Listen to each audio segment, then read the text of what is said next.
Hello everyone! So this is Filipino American Heart Channel. And itong video na to, this is for those who are just new in YouTube or just new on making YouTube channel. So ito ay para sa inyo. This is how you do it kung gagamit kayo ng laptop. So, isa na dito, the reason why I made this video, para ito sa mga relatives ko na gagawa pa lang or nag-uumpisa sa YouTube. So, kung ang gamit nyo ay laptop, ito ay para sa laptop only. Kasi meron akong video na nagawa kung paano or how to add your profile on your YouTube channel using your phone. But dito ngayon, I will show you on how to make your YouTube channel doon or your profile or how to add your profile to your YouTube channel using laptop. O laptop ito ha, laptop. So dyan, makikita nyo dyan, i-click nyo yung photo nyo or di kaya dito na kayo mag-click right away. Dyan, i-click nyo yung parang camera dyan. After nyo i-click ang camera, wait lang, naglo-loading pa. Yan, after nyo i-click yan, maglalagay tayo ng picture. Dito, mag-a-upload tayo. Tapos dyan, hahanapin natin yung picture na i-upload natin. Ngayon, hanapin ko yung picture na favorite ng anak ko.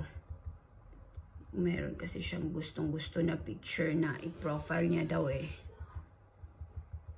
Ang daming picture dito. Mga memories to nung sa Pinas pa kami. Yan, parang dito na malapit na. Malapit na.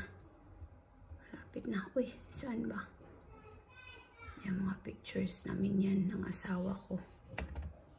Noon, nung pa kami. Nag-uyab-uyab pa kami. Yung girlfriend, boyfriend pa kami. Ito ang gusto niyang i-profile. So, yun, napili ko na. Click ko yan. Then, i-click ko yung open.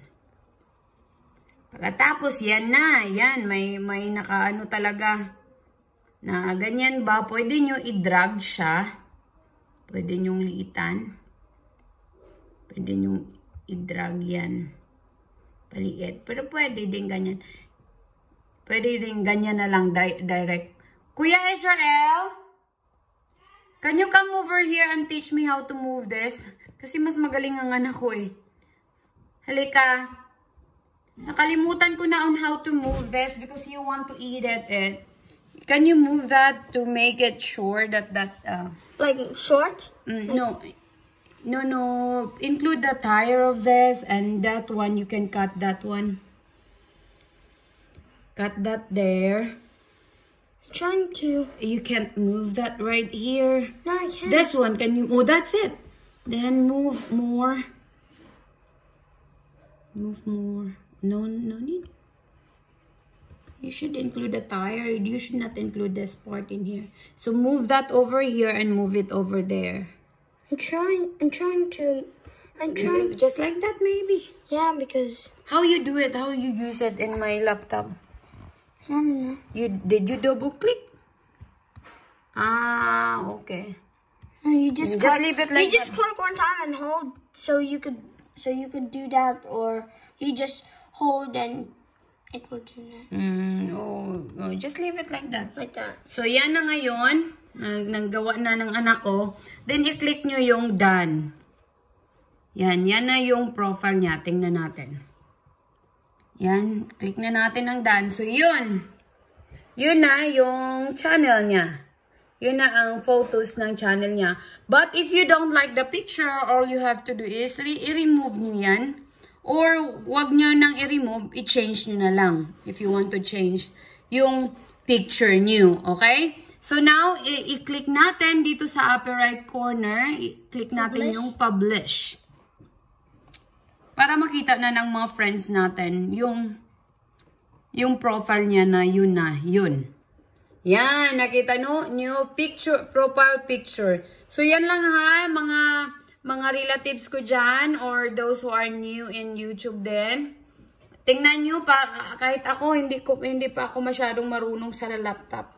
tong anak ko. Laptop or desktop, pareho lang din yan. Ganyan lang din paggawa nyo ng profile. Click lang nyo lang yung picture nyo dito. Or, punta na lang kayo directly sa picture dito. Then, you can view or change your channel picture. Yan lang kadali. So, that's all. Thank you for watching, everyone. Para lang to sa mga beginners. Pero those who know already how to do this, so no problem. Just skip the video. Okay? Have a nice day and bye-bye, everyone.